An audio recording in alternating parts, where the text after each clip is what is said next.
Hey y'all, it's Rob again.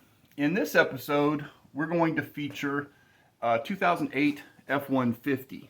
It's my son's daily driver, but what makes this F-150 special is it is a Foose Edition, one of 500 made. He's got a couple of issues that we need to address, and then we'll do a quick walk around and show you some unique things and tell you a little bit more about the Foose Edition. So come on along. I've got to clean out the garage to make room for that big old truck, and then we'll get started.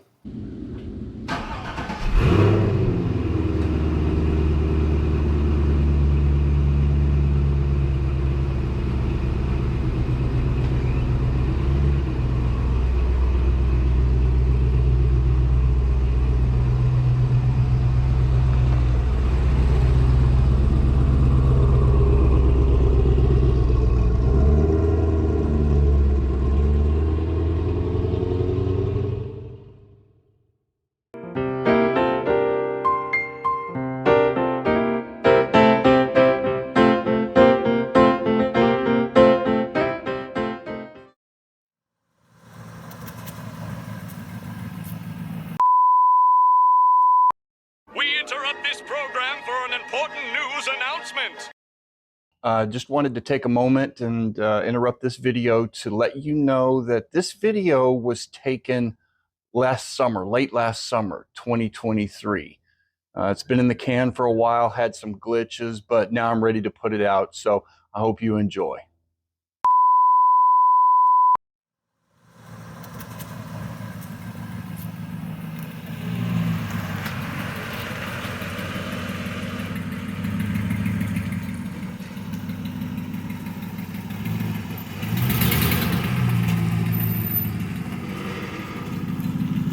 Okay, so Nathan just arrived. He's my son, and he's agreed to talk me through what he's discovered with this truck and what we're going to be working on today.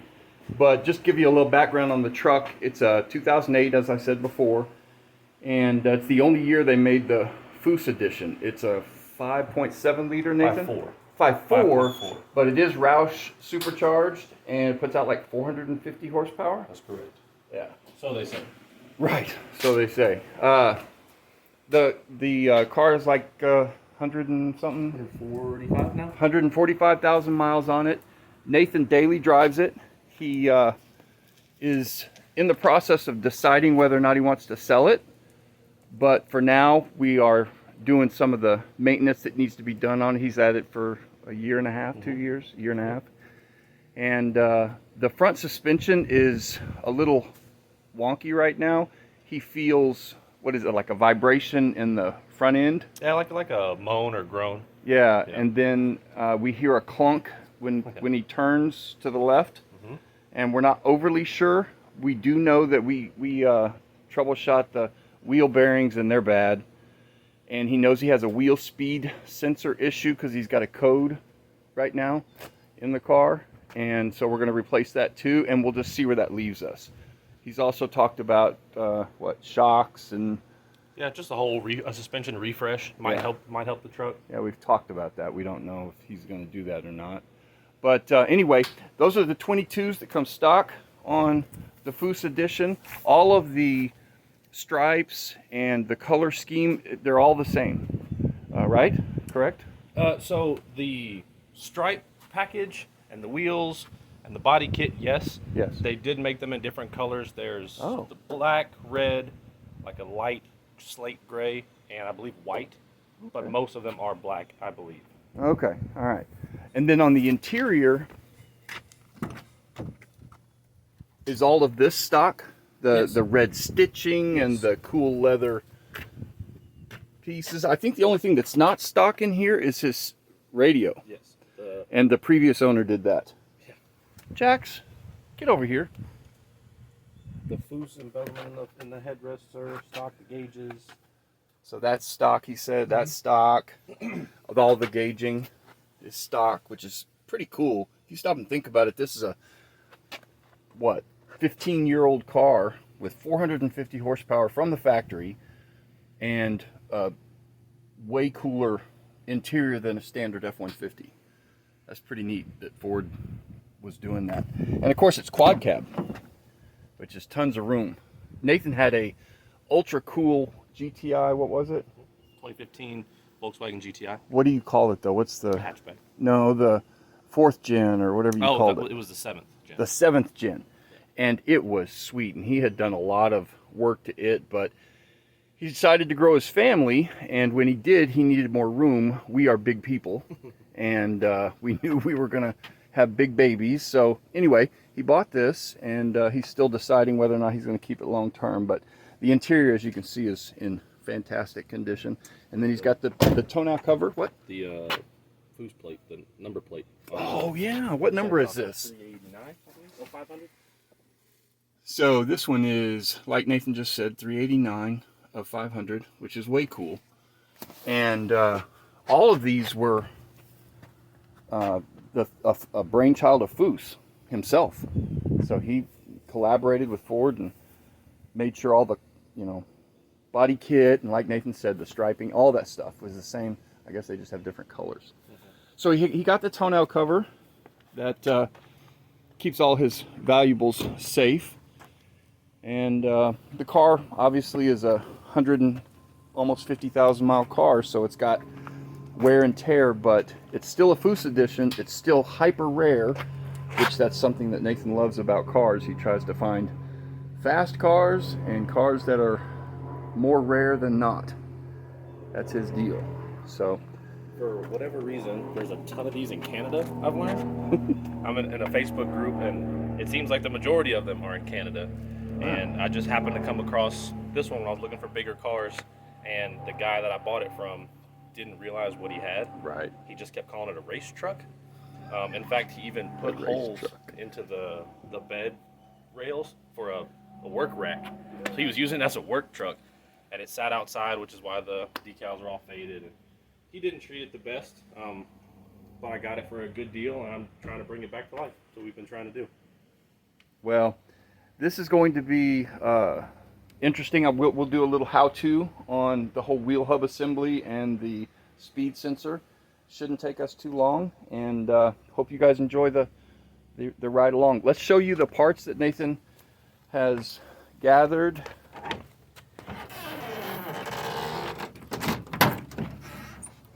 That's the wheel hub assembly right there. Yep, so we got these are expensive. And heavy. The whole assembly comes with a bearing in it. The little sprocket on the back that the wheel speed sensor reads, that comes all in one piece with the lug bolts and the rotors. And then the spindle nuts that need to be replaced. Gonna refresh the brake pads and all that, so we got all the hardware and the brake pads. Just a good idea to do it all at the same time. And here we've got wheel speed sensors and cotter pins, all the little pieces. But all of this should be a one-stop shop. We'll throw those on, and it should alleviate all of our problems. And this was a couple $100, guys. We'll show you the back side of these rotors, the wheel hub assembly, so you can see what that little sprocket-looking thing looks like as we dig into it. So we're going to back the car in and get into a little bit more shade. And here in North Texas, it's hot as crud. And get it jacked up, put on jack stands, and we'll go from there. I'll hit you back in just a second. All right, so Nathan got the wheel off, no problem. And this is what we're looking at right here. Again, we have already tested for wheel bearing stability, and it's bad. Side to side, it just rocks. And we know that the wheel speed sensor, which is this thing right here, is bad because we're getting a code inside. So this hopefully will address it. And again, we're going to do the brakes as well. I think Nathan's getting some brake clean. Start to get some of this cleaned off. And again, we don't know the history of the truck other than what Nathan told you about the next to last owner. But this car does not look abused. It doesn't look rusty. So we're hoping that these will all come off easily. All right, let's go. Look at that big old 36 he had to buy. The spindle nut? For the spindle nut. I don't know how good this video is going to be now. Get some PB blaster in there or whatever Nathan's using. We're gonna let that set for just a few minutes, and then we will come back and try to break her loose. We got to get the caliper off first, though. So we'll probably tackle that. What is the caliper size? I'm not positive. Let's find out what that is. That's probably a 13. Anyway, I'll let you know in just a second. All right, so this is a 13, so we're gonna pop this off real fast. Now you can zip it off. The bottom one too. You're not just changing it. Yep. All right.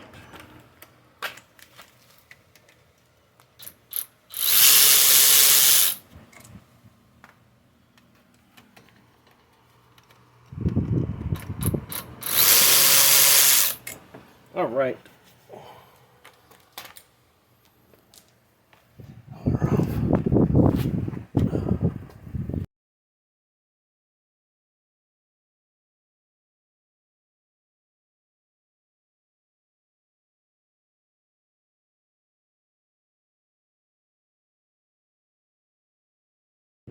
Okay, so we got the caliper off. It's a dual piston caliper. Brake pads are still sitting there. We need to get those off, but they're kind of welded a little bit to the rotors. The rotor's still in good condition, but we obviously have to replace it because one assembly. Now we've got to get the bolts in the back that are holding the bracket for the caliper on. What size are they? 18. So these are 18s, and there's 2 of them. You don't feel like you need to get the wheel speed sensor off first, you said? No. Okay. This is just going to take the caliper off, and this is in the back of the... All right, cool. Here we go. Breaking it loose. Maybe. Maybe.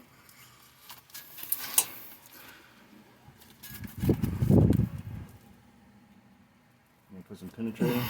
I already did. Oh, you did it on those? Yeah. Okay, well, we can get a breaker bar if you want. All right, so we got the caliper bracket off. The pads stayed stuck in it because whoever put new pads in it didn't put any grease in there. So we'll address that when we put it back together. But now all we've got is the cotter pin and the spindle nut, and we're a little worried about how tight that's going to be because those were way over tightened. I'm hoping that this has never been off before, and so it's at factory specs, which will be manageable instead of some brute guy trying to over torque. So we'll see. Let you know in a minute. All right, there's the whatever you call it, castle nut and cotter pin. We're still waiting on the penetrant to get in there and hopefully make this loose. It doesn't look overly rusty to me, so I think we're going to be able to break this loose. All right, we're going to try the impact since neither one of us felt like we could break it loose by hand very easily. We don't know how this is going to work because the whole thing looked like it was spinning. That whole deal looked like it was spinning to me. All right, here we go. Headphone warning.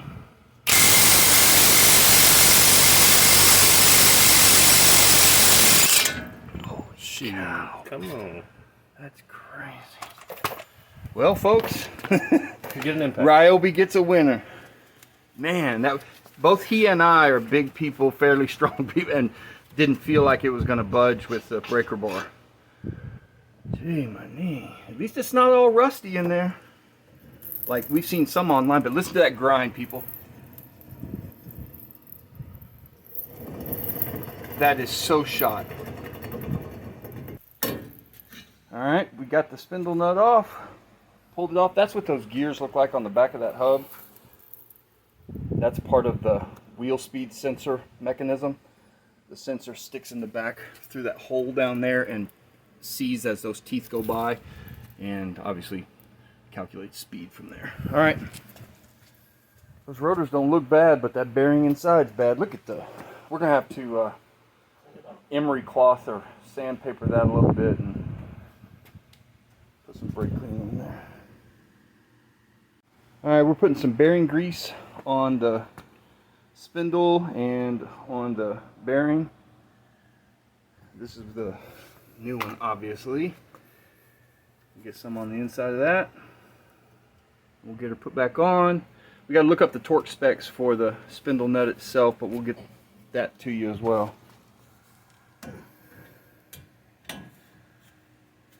There we go. All right, cool.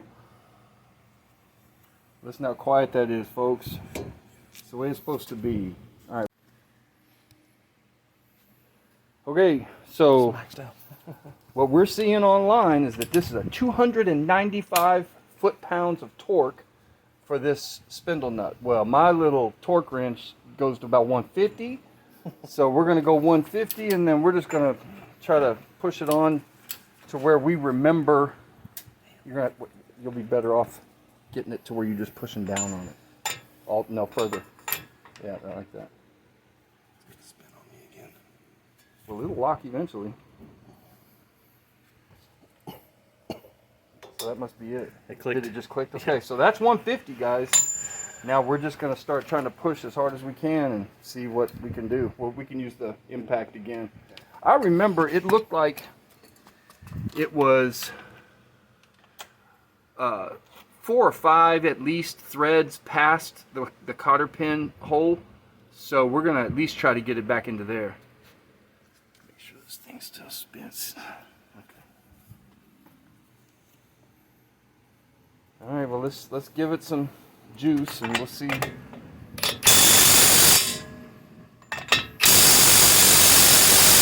Is it spinning? Yeah. Okay.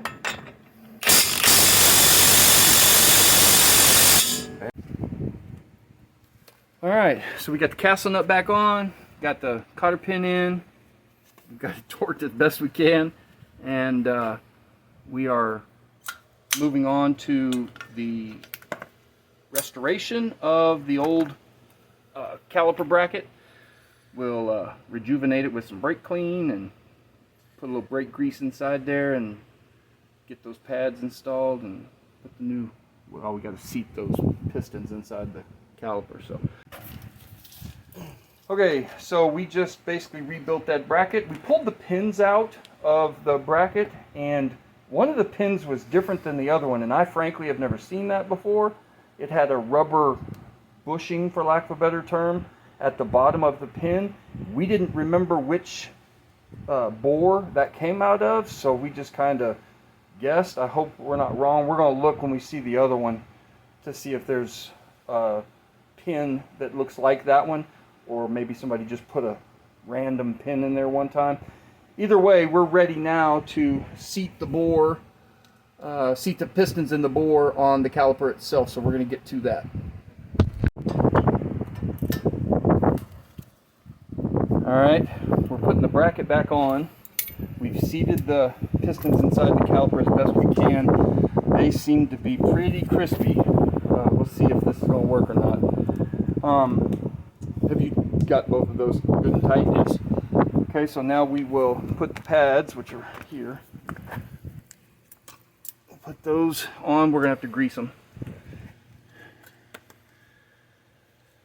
So guys, you want to grease those ears, and then you want to grease where the pistons are going to hit the back of the pad as well. Just in a circle. Yep, just like that. And then hit those ears. You've already put grease. You should have already put grease in the anti-rattle clips. On the top of it? Yeah, just where it slides.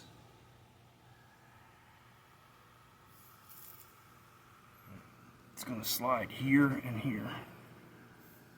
Yep, just like that. And all you're trying to do, guys, is keep this free moving so that you don't overdo one side of the rotor.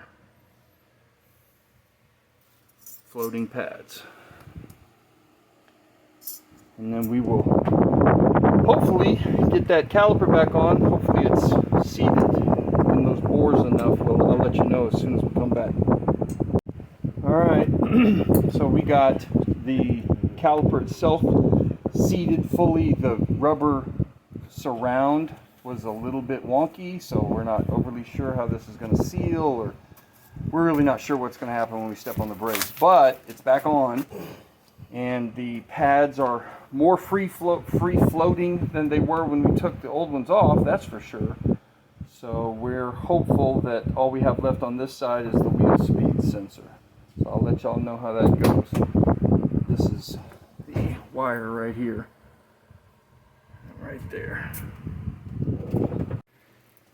So Nathan's plan is to remove these clips one at a time and put them on the new one, is that right? Yeah, come in here. So these grommets have a place already designed in there, and then right down here is another clip that it'll sit in. Yeah. The new one has all these clips and grommets on it, but I'm leaving them on here just so I can remember. And this is like an actual like threaded clip that we'll just have to pull out. And then it runs into the engine bay. There's the 5.4, by the way. Big 5.4. There's the Roush blower. It's in great condition. We've looked through some of the stuff. We changed plugs, oil, supercharger fluid. We still got diff fluid to change, but that'll be a different project. So anyway, that wheel speed sensor comes in here. Nathan told me somewhere. I don't remember where it was. I'll have him show you. All right, guys, the wheel speed sensor wire, this is the new one right here. It runs up right through here. This is the threaded bracket that Nathan was talking about earlier. It goes up behind there. Nathan's going to show you up on top where that actually is in the engine compartment, but you can see both connectors from this side if you feel more comfortable doing it this way. So I'll run you up here.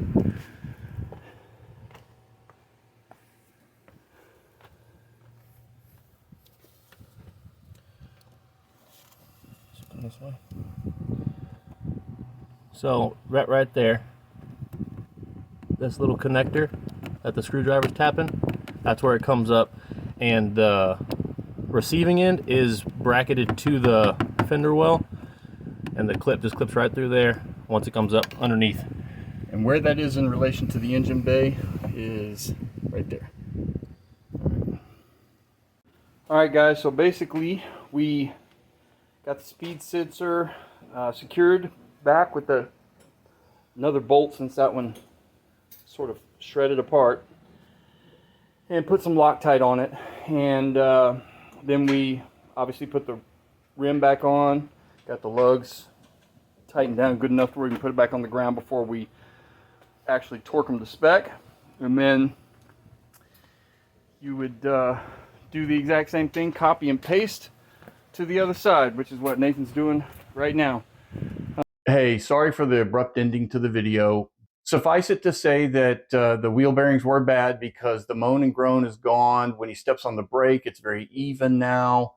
The calipers are compressing the way they should, despite the fact that the pistons themselves were kind of in the bore crusty. He has decided to sell the truck, and in fact has already sold the truck. It didn't take long. He got a really good price for it, and he now daily drives something more economical during this increased gas price era that we live in. So I just wanted to take a moment to, like always, thanks for watching this episode. If you liked it, please hit the like button. And if you like what we're doing on the channel and you enjoy watching just a regular guy do maintenance in his garage and mess around with some fairly cool cars, subscribe if you would. It makes a big difference to me to know that you guys are along for the ride. So again, thanks for watching all the way through to the end of the episode, and I'll see you in the next one.